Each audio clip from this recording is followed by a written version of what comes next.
사랑하는 여러분, 우리 시대에는 온유라는 말이 그렇게 좋게 들리는 말씀이 아닙니다. 온유한 사람을 우리는 착한 사람, 때로는 우유부단한 사람, 결단력이 없는 사람, 이런 사람 정도로 생각할 때가 있습니다. 그래서 예수님께서 온유한 자가 복이 있다 라고 말씀하실 때 우리의 중심으로부터 동의가 잘 안 되는 것이 사실입니다. 그러나 여러분, 우리가 팔복의 말씀을 함께 나누면서 깨닫게 된 게 하나 있어요. 그게 뭐냐면 이 팔복의 말씀이 예수님이 예수님 자신에 대해서 말씀하시는 말씀이라고 하는 것을 우리는 알게 되었습니다. 심령이 가난한 자도 누구를 말씀하시느냐? 예수님 말씀하시는 거고, 애통하는 자도 누구를 말씀하시는 거냐? 애통하시는 예수님에 대한 말씀을 하시는 거다. 이렇게 우리가 함께 말씀을 나눴었죠. 오늘 말씀도 저는 이 말씀 묵상하면서 똑같은 깨달음을 갖게 됐습니다. 온유한 자가 누구냐? 예수님 자신을 말씀하시는 말씀이 되시는 줄로 믿습니다. 예수님은 온유한 자로 이 땅에 오셔서 여러분과 저에게 온유한 것에 대해서 보여주셨고, 우리에게 또한 온유한 자의 삶을 요청하고 계시는 말씀이 이 팔복의 말씀이 되시는 줄 믿습니다. 여러분, 마태복음 11장 29절에 보니까 예수님께서 이렇게 말씀을 하셨어요. 나는 마음이 온유하고 겸손하니 라고 하셨어요. 예수님 스스로 예수님에 대해서 뭐라고 말씀하셨냐면 나는 온유한 자다 라는 말씀을 우리에게 주시는 것이죠.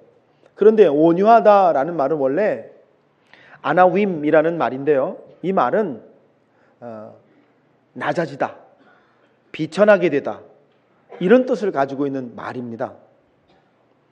여러분, 예수님께서 예수님을 가리켜서 나는 온유한 자라고 하실 때 이 말의 속뜻이 그렇다는 거예요. 나는 낮아진 자다, 나는 비천한 자다 라고 예수님이 예수님 스스로에 대해서 그렇게 말씀을 하신다는 것입니다. 사랑하는 여러분, 왜 예수님께서 스스로를 그렇게 우리에게 말씀해 주시는 것일까요? 여기에 비밀이 있죠. 왜 예수님이 예수님 스스로를 가리켜 말씀하시기를 나는 비천한 자라, 나는 가난한 자라, 나는 낮은 자라 라고 우리에게 말씀을 해 주시는 것입니까? 예수님 당시의 바리새인들은 그 당시의 유대인들에게 율법을 613가지의 세부 조항으로 나눠서 지킬 것을 가르쳤다고 그래요. 613가지.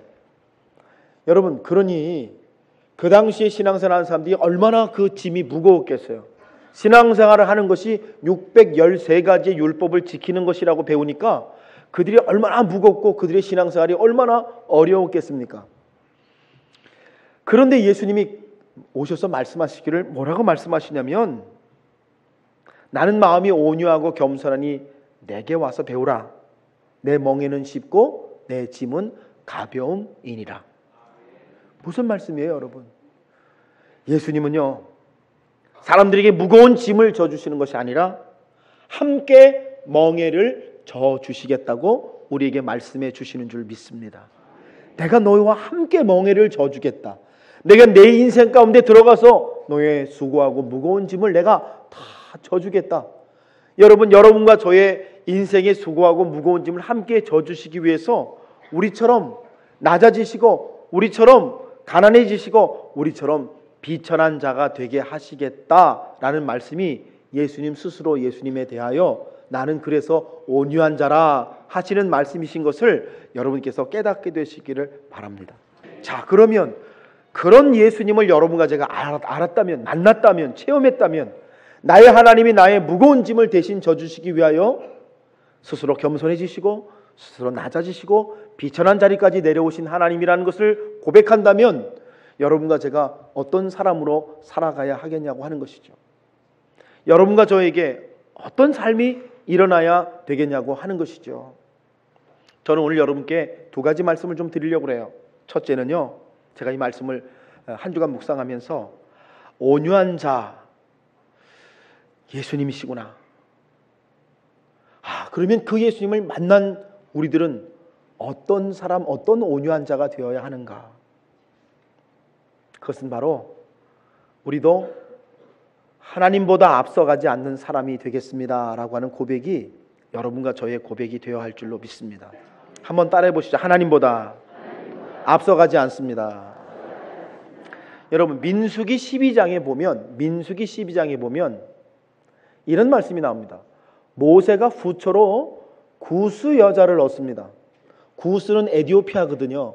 그러니까 에디오피아 여자를 후처로 얻었으니까 여러분, 이게 참 사실은 유대인들에게 하나님 말씀하신 것처럼 이방 사람과 결혼하는 것에 대해서 하나님이 부정적이신데, 모세인 지도자가 이방 여자를 얻었는데, 더군다나 이방 여자도 여러분 흑인을 후처로 얻은 거죠.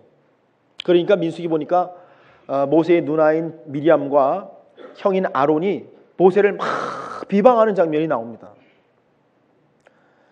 그런데 말씀을 보니까 그 후처를 얻은 것도 비방하지만 또 무슨 얘기를 하냐면, 너만 하나님하고 말하냐?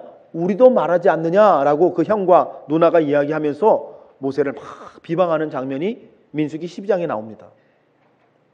그런데 여러분, 그런데 성경을 가만히 보니까 그 형하고 친형제들이 자기를 그렇게 비방하는데 모세가 그런 비방에 대해서 반응을 하질 않아요. 모세가 무슨 반응하는 게 하나도 없습니다, 성경에. 오히려 성경이 뭐라고 그러시냐면 민수기 12장 3절에 이런 말씀을 주시더라고요. 이 사람 모세는 온유함이 지면의 모든 사람보다 더하더라. 이 사람 모세는 온유함이 지면의 모든 사람보다 더하더라 라는 말씀만 딱 있어요. 그 앞뒤의 말씀을 보니까 모세가 뭘 하고 있냐면 아무 행동도 하지 않고 엎드려 있는 거예요. 형에게 누나에게 대항을 하거나 대적을 하거나 자기의 권위를 가지고 치리를 하는 게 아니라 가만히 엎드려 있는 거예요. 뭐 하고 있는 거죠? 하나님께 기도하고 있는 모세를 우리는 성경을 통해서 발견하게 됩니다. 왜 그럴까요? 친형제이기 때문에 그럴까요? 민수기 말씀을 좀 더 읽다 보면 16장에 보니까 고라라는 무리의 반역의 사건이 일어나게 돼요. 이제는 형 누나가 모세를 거역하는 게 아니라 집단적으로 모세를 거역하는 사건이 일어납니다. 그런데 여러분, 제가 말씀을 보니까 그때도 모세의 행동이 똑같아요. 모세가 그때도 어떻게 하고 있느냐? 엎드려서 가만히 있습니다. 16장 4절 보니까 모세가 듣고 엎드렸더라. 아침이 될 때까지 모세가 그렇게 하고 있더라는 거예요. 여러분, 모세가 지도력이 없습니까? 능력이 없습니까? 배우지 못했습니까?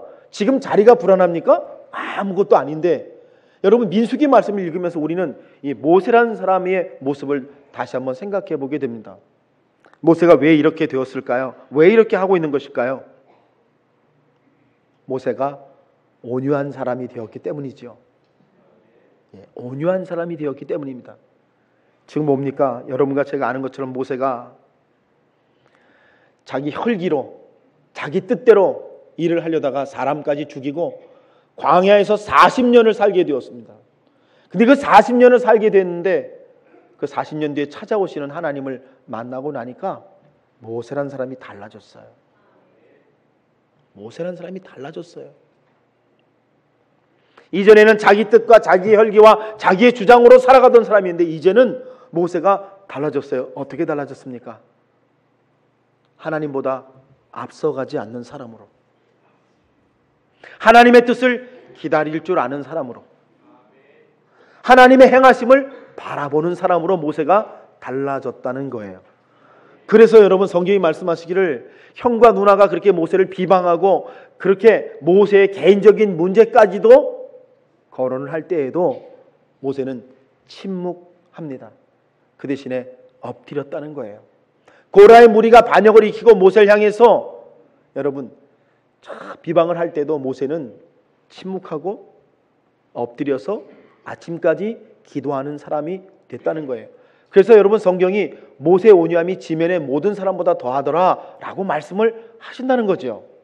여러분은 깨달아야 합니다.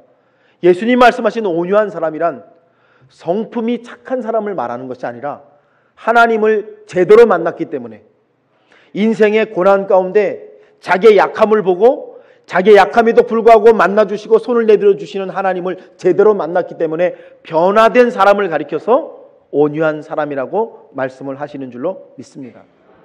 여러분과 제가 교회 다니는 게 뭐 하는 거냐면 온유한 사람이 되는 거예요. 여러분, 우리가 인생을 살아가다가 우리의 뜻대로 다 해봤잖아요. 우리의 생각대로 다 해봤잖아요.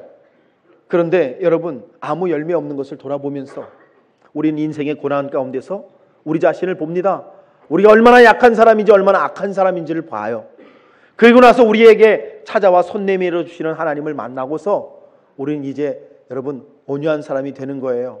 즉 하나님보다 앞서가지 않습니다. 하나님의 역사하심을 기다립니다.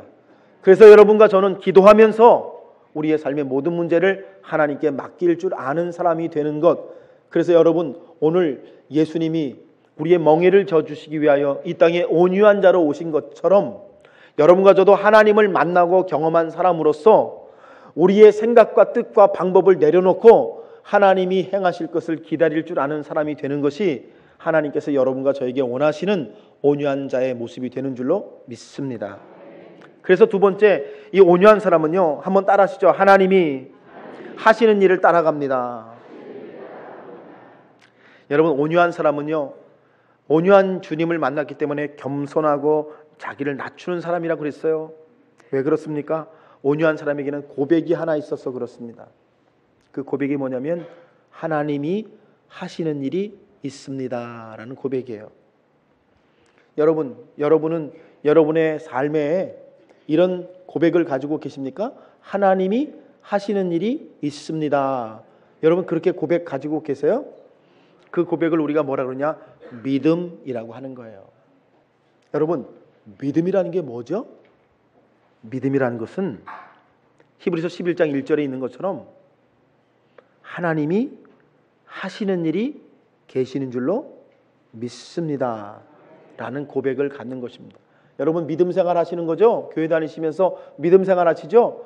뭘 믿으시는 거냐면 내 인생에, 내 삶에 하나님이 하시는 일이 있다는 것을 여러분이 믿는 것이 믿음 생활인 것을 깨닫게 되시기를 바라요.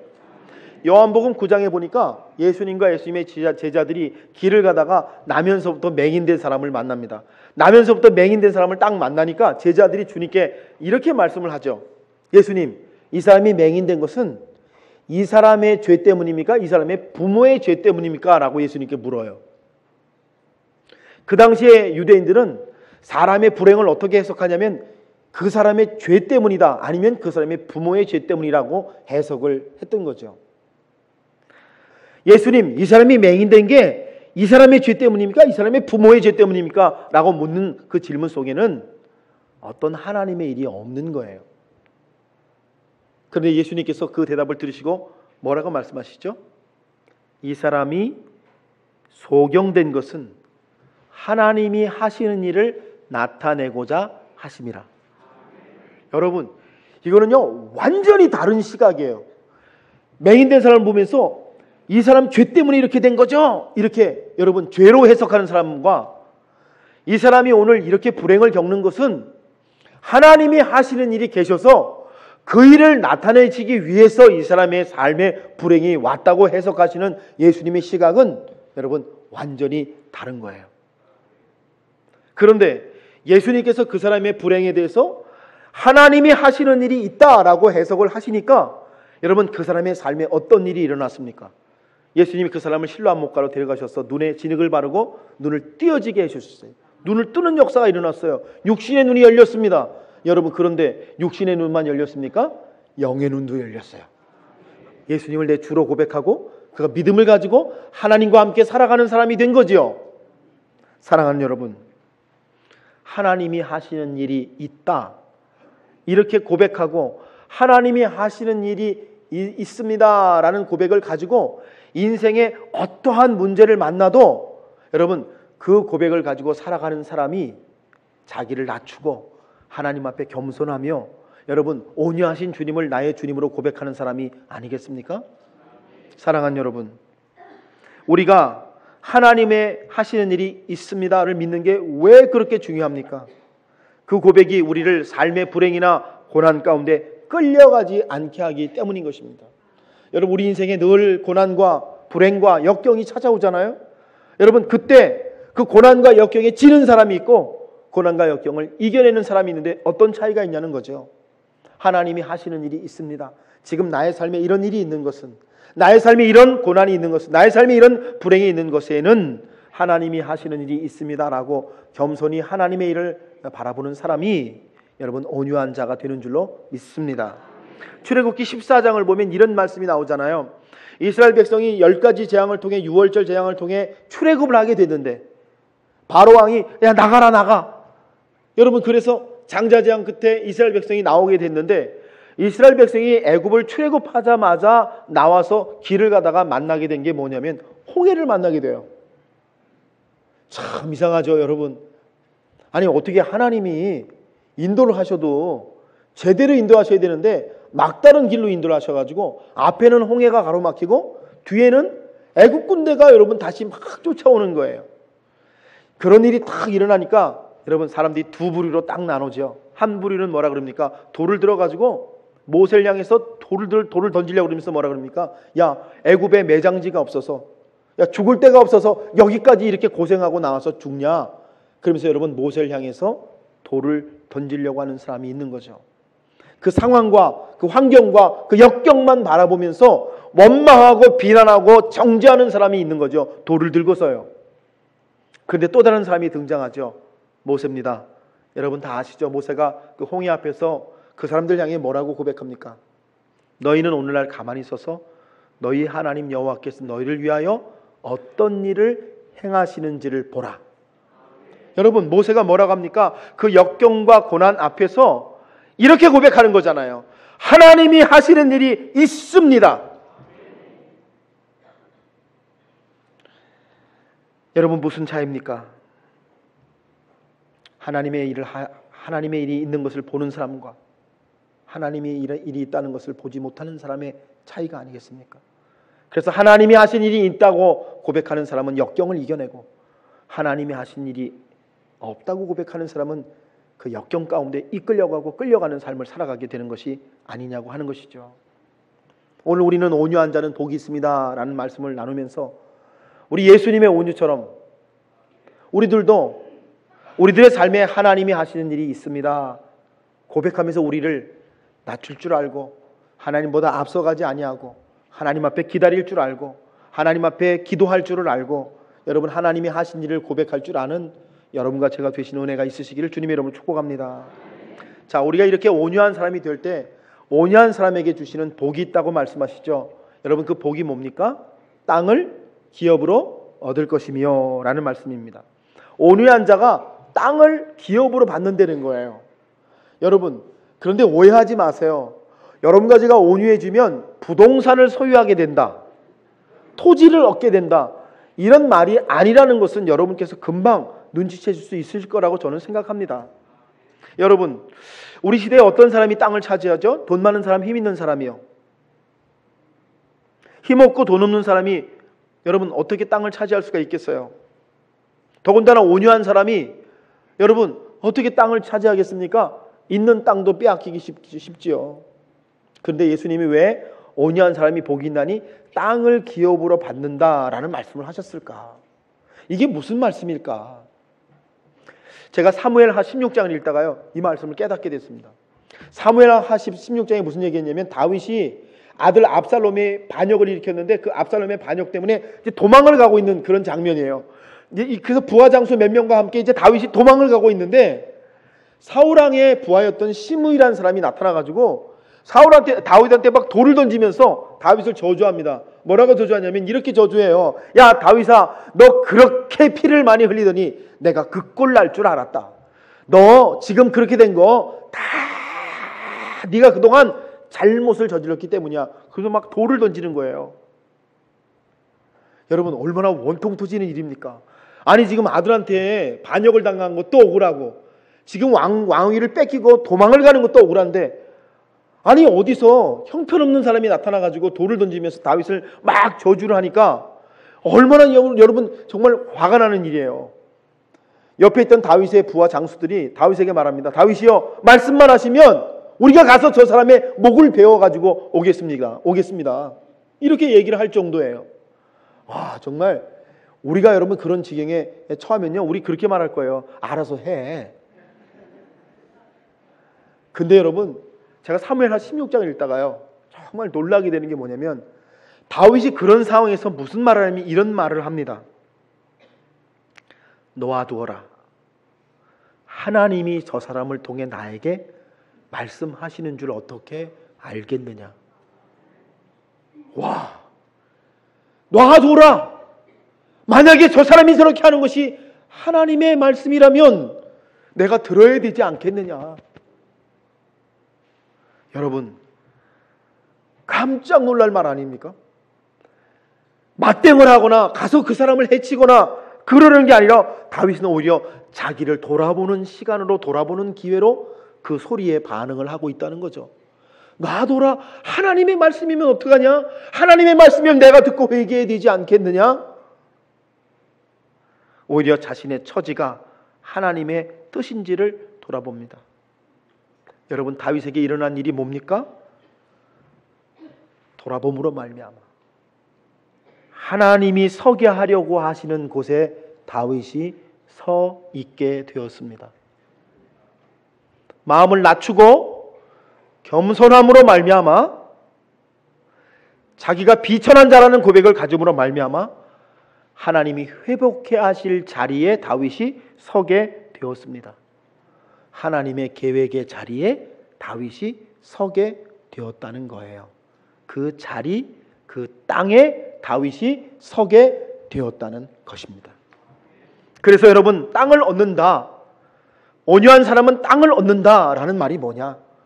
여러분과 제가 온유해져서 겸손해져서 낮아져서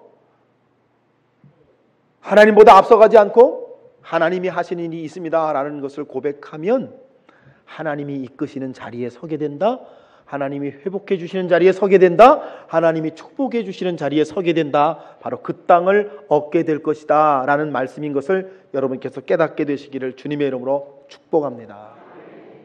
저는요, 온유한 사람은 복이 있나니 저희가 땅을 기업으로 받을 것이며 라는 그 땅이라는 말이 참 소중한 말이라는 것을 알게 됐어요. 여러분과 제가 원하고 바라고 소망해도 얻지 못하는 인생인 것은 이미 다 아셨잖아요. 여러분, 욕망하고 찾고 찾으나 찾을 수 없어 갈증 있는 인생이라는 것은 여러분과 제가 이미 다 아시잖아요. 예수님이 8가지의 복을 말씀하시면서 우리에게 온유한 자의 복을 말씀해 주세요. 여러분, 온유한 자가 어떤 자인 거예요? 하나님 때문에 마음이 낮아지고 겸손해진 자예요. 나를 만나주시고 나의 멍에를 메워주신 주님 때문에 마음이 낮아지고 겸손해져서요, 이제는 하나님보다 앞서 나가지 않는 걸 깨달은 자예요. 기다릴 줄 알아요. 기도할 줄 아는 자가 됐어요. 그리고요, 하나님이 하시는 일이 내 삶에 있습니다 고백하면서 믿음의 삶을 걸어가기 시작하는 사람.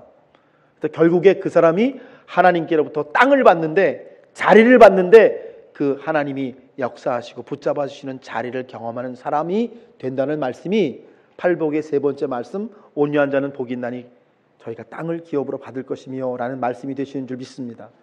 오늘 말씀을 들으신 사랑하는 여러분, 여러분 한 분 한 분의 이 말씀이 능력이 되시고 생명이 되시기를 주님의 이름으로 간절히 축원합니다.